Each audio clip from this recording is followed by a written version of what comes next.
The message lit up my screen like a slap. The Whitmore family reunion is this Saturday at the Rosebridge Grand. Don't come. We don't celebrate failures. I leaned back in my ergonomic chair, the San Diego skyline gleaming beyond the floor-to-ceiling windows of my corner office on the 39th floor. The Rosebridge Grand wasn't just a luxury landmark. It was mine. 15 years ago, something like that would have shattered me. Today, I just smirked. A second message buzzed through. We have standards to maintain. Don't humiliate us like last time. I glanced up at the photo on my office wall. Me cutting the ribbon beside the city mayor, the day I acquired the Rosebridge Hospitality Group in a $310 million, 0 cents deal. Of course, no one in my family knew that. To them, I was still Lena Whitmore, the 26-year-old who ruined her life by leaving law school to clean rooms at a roadside inn. They never once asked what happened next.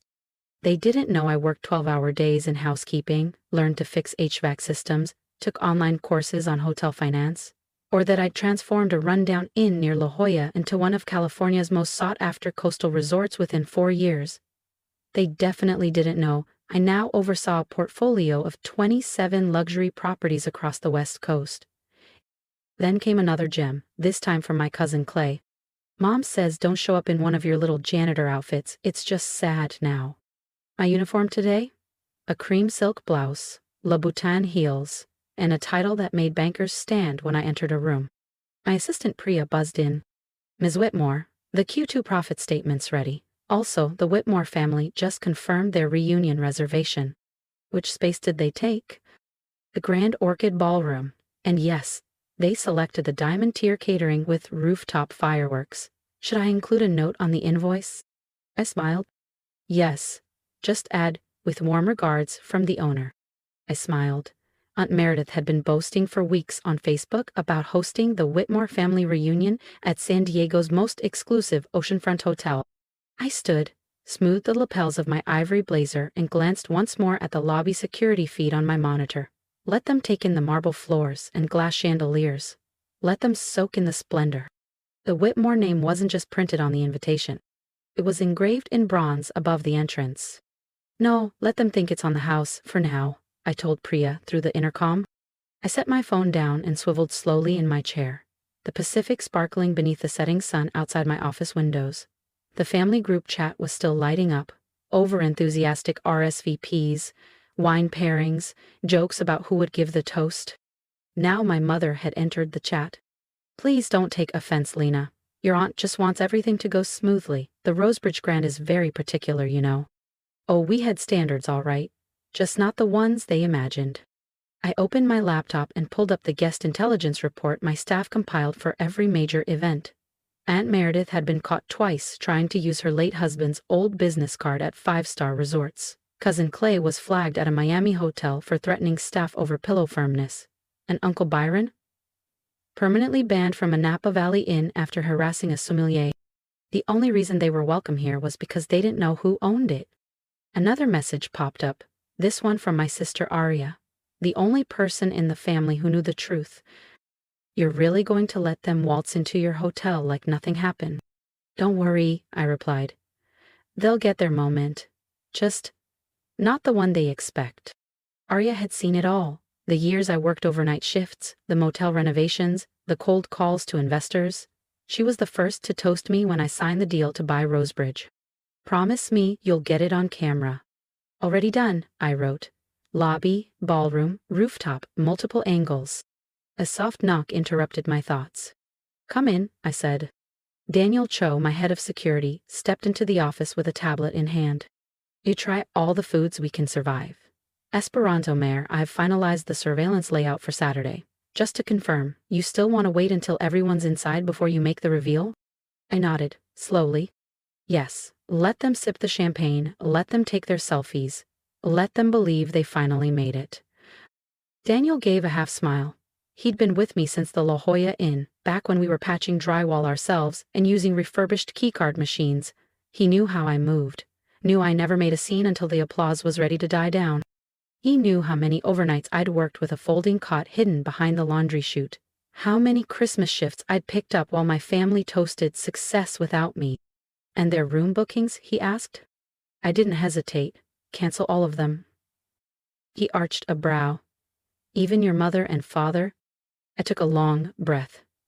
The last memory I had of telling my dad I was leaving law school played like an old recording. You're throwing away your future to clean toilets, he spat. If you walk out that door, don't bother coming back. Yes, I said quietly, especially them. Daniel nodded and made a quick note. And the ballroom? Clear it out, I said, except one round table, one chair, kill the lights, leave just a single spotlight on the chair. He let out a low laugh. Elegant, brutal, I like it. After he left, I walked to the glass wall overlooking the bay. The spire of the Rosebridge Grand glowed against the evening tide. These streets had seen me walk in $9.00 sneakers and polyester uniforms. They'd watched me grind for every cent I put into this empire. My phone buzzed again. My Aunt Meredith. We hired a photographer. Don't do anything to embarrass the family. This hotel has a reputation to maintain. I ran my hand along the nameplate on my desk. Lena Whitmore, founder and CEO, Whitmore Rosebridge Group. Oh, Aunt Meredith, I whispered, you've never even met our standards. The rest of the week was precise. I rehearsed lighting cues, reviewed staff roles, and ran test recordings. My team, many of whom had once been belittled by my relatives, volunteered with enthusiasm. Some even offered to work overtime, unpaid. Friday night, I called Aria. You ready for tomorrow? I asked. Born ready, she laughed. Batteries charged, angles are locked in like I'm shooting a feature film. Then, a brief pause. But Lena, are you absolutely sure about this? I mean, they're still your family. I glanced at the old photo on my bookshelf. Me, at 27, in a faded housekeeping uniform, mop handle in one hand and a stack of folded towels in the other. They stopped being family the day they decided I was an embarrassment, a liability to their image. I turned toward my closet. Tomorrow I wouldn't wear my usual silk blouse or tailored slacks. I would wear that uniform, clean, pressed, proud. The same one I wore when they called me foolish. When they said I had wasted my life. Now, they'd walk beneath my name, etched in bronze above the grand archway they were too self-absorbed to ever look up at. If you've ever been underestimated or told you'd never make it, you won't want to miss what happens when they step into my world. Hit subscribe and stay with me because the moment of truth is just one door away. Sometimes the best revenge needs no explanation. Sometimes it only takes the right outfit and perfect timing. Saturday morning in San Diego arrived crisp, the ocean breeze drifting through the wide balconies of the Rosebridge Grand. Light poured through the lobby's stained glass dome, catching every cut glass vase and polished brass fixture. I stood by my office window on the top floor, dressed in the same housekeeping uniform I hadn't touched in over a decade. It felt oddly grounding, like armor. They've started to arrive, Daniel said through the intercom. Aunt Meredith's already asked for early check-in. And when you told her no, she asked to speak to the owner. And you said? That the owner would be making an appearance. On the security feed, Meredith stood stiffly near the coral-tiled fountain, her voice rising. Clay was beside her, furiously typing what I guessed would be a 5-paragraph Yelp tantrum. And there were my parents. My father in a pressed navy suit, lips tight. My mother in rented pearls, clutching a designer bag she'd likely return by Monday. There must be some mistake, my mother's voice rang out, tight and clipped with embarrassment. No mistake, Mrs. Whitmore, Daniel replied smoothly. The owner has asked that each of you step forward, one at a time, into the light. This is absurd, Aunt Meredith snapped. Do you even know who we are? I demand to speak to the owner. I stepped through the ballroom doors without hesitation. The request granted. Silence fell like a velvet curtain. Every head turned. 40 pairs of eyes froze on me. I stood under the massive archway in my pressed housekeeping uniform, binder in hand, shoulders squared. Shock rippled through the room like static. Lena, my father said, his voice cracking. What are you doing here? Why are you dressed like what? I walked into the spotlight with slow, deliberate steps. Like a maid? Like someone beneath you? Like the daughter you cut off because she didn't want your life? If this is some kind of joke, Meredith began, but I held up a hand. Oh, it's real. though watching you spiral over your canceled suite was entertaining. I reached the single table, placed the binder on top, and turned to face them. The Rosebridge Grand does have standards, I said. We don't host guests who berate service workers, we don't accept fraudulent cards, and we don't tolerate entitlement dressed as legacy. Victoria gasped from the back. You're just a maid. I smiled, calm, steady. No, I'm the owner of this hotel and of the Whitmore Rosebridge Group, 27 luxury properties across 3 countries. I let the binder fall open with a sharp, satisfying thud. Shall we take a little tour of the past? And then I began to read their texts, their email, their public posts, the insults, the mockery, the erasure. Every time they wrote me off, every time they told me I'd never amount to anything. Now they sat in silence, under my roof, staring into my spotlight, unable to rewrite what I had lived. My mother's voice trembled. That's impossible. What is, Mom? I asked, my tone calm. That your so-called failure of a daughter now owns the ballroom you're standing in? The most exclusive hotel in San Diego? I added, stepping further into the spotlight. The same daughter you wouldn't invite to Thanksgiving now holds the master key. I could buy and sell this family 100 times and still come out bored. But, the rooms, Aunt Meredith stammered. Cancelled, I said smoothly, by my directive, just like your little reunion. Silence, dense and immovable. The Rosebridge Grand has exceptionally high standards, I continued, and we do not accommodate guests who belittle service workers, abuse staff, or parade entitlement like it's a virtue. You can't do this, Clay burst out. All my friends are on their way. This is humiliating. I stepped closer, eyes locked on his. Humiliating? I repeated, like the years I was told I didn't belong.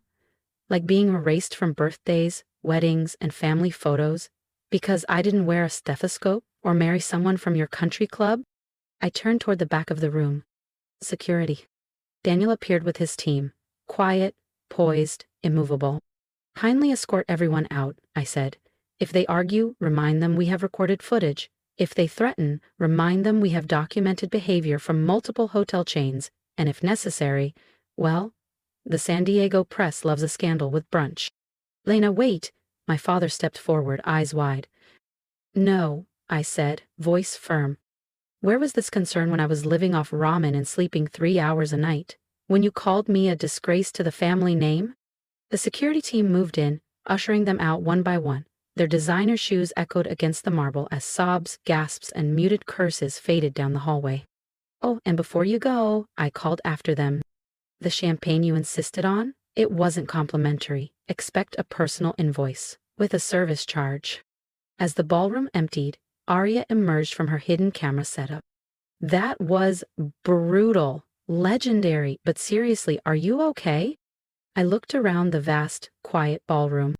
Once, I wasn't allowed a seat at this table. Now, I owned the table, the room, the story. I'm perfect, I whispered. That evening, I changed back into my usual outfit, cream blouse, blazer, heels polished to a mirror shine, and watched the San Diego skyline blaze in gold from the rooftop lounge of the Rosebridge Grand. My phone buzzed without pause. Calls, messages, voicemails. Some were apologetic, others venomous. All of them deleted. By morning, headlines filled every major business column and society site. Hotel powerhouse Lena Whitmore shuts down family reunion over class prejudice. Some called it ruthless. Most called it iconic. All agreed on one thing. My rise from hotel housekeeper to West Coast magnate was undeniable. A week later, a plain envelope appeared in my executive mail tray. No return address, but the handwriting was familiar. Inside, letterhead from Whitmore, Carr and Doyle, my family's legacy law firm. An offer. They wanted me to return, not just return, but to become a named partner. No apology, no reflection, just a seat at their table. I sealed my reply with a wax stamp and mailed it the next morning. Inside, one pressed housekeeping uniform and a handwritten note that read, "No thank you, I prefer owning buildings, the renting desks in them." The Rose Bridge Grand only grew in stature. Our reputation, luxury without arrogance, service without servitude, became a beacon in the hospitality world. I made it a foundational policy to hire people who, like me, started at the bottom. Former dishwashers, receptionists, janitors. People with fire in their eyes and no safety net to catch them. Every new employee heard my story, not as revenge, but as a reminder. Success isn't handed down, it's built one scrubbed floor, one overlooked shift, one daring decision at a time. Late one night, after finishing rounds with the night staff, I slipped on that same uniform again. Not out of nostalgia, out of reverence. For the woman I used to be. The one who vacuumed conference rooms while her family pretended she didn't exist. She wasn't weak, she was becoming. And now? Everyone knew it. The Whitmore family never hosted another reunion at a luxury venue again. They couldn't. Word traveled fast through elite hotel circles, and my story traveled with it. Some managers even framed it in their staff rooms. A quiet warning, a proud reminder that greatness doesn't always wear a tailored suit. Sometimes it wears a name tag and carries keys. I kept that Baru spotlight. During every staff orientation, I paused beside it, and I tell them the truth about the day I stood under that light, wearing my past like armor, and taught an entire family what worth really looks like. It wasn't about revenge. It was about value, about claiming space I was once denied, about proving that I became someone no one believed I could be. Lena Whitmore, founder, CEO, hotel magnate. Not bad for someone they called a failure. If you felt seen in my story, if you've ever been told you don't belong or watched people you love turn their backs the moment you took a different path, I want to hear from you. Drop a comment below. Tell me what part hit you hardest. Tell me about the moment you chose yourself over approval. Your voice matters here, not just for me, but for every single person who's still working late shifts, still being overlooked, still building something no one else understands. This isn't just a channel, it's a community for quiet power, earned success, and dignity that doesn't need to shout. Tap that subscribe button if you believe in growth, in grit, and in becoming more than what others ever imagined for you. And if you're still in your uniform, whatever that looks like, keep going. Keep showing up. Your work, your vision, your story matters. I'm living proof that you don't need applause to rise. You just need belief in yourself, in the work, and in the future you're building. They might not see your worth yet, but that doesn't mean it isn't shining. Let's stand together and build something they can never take away.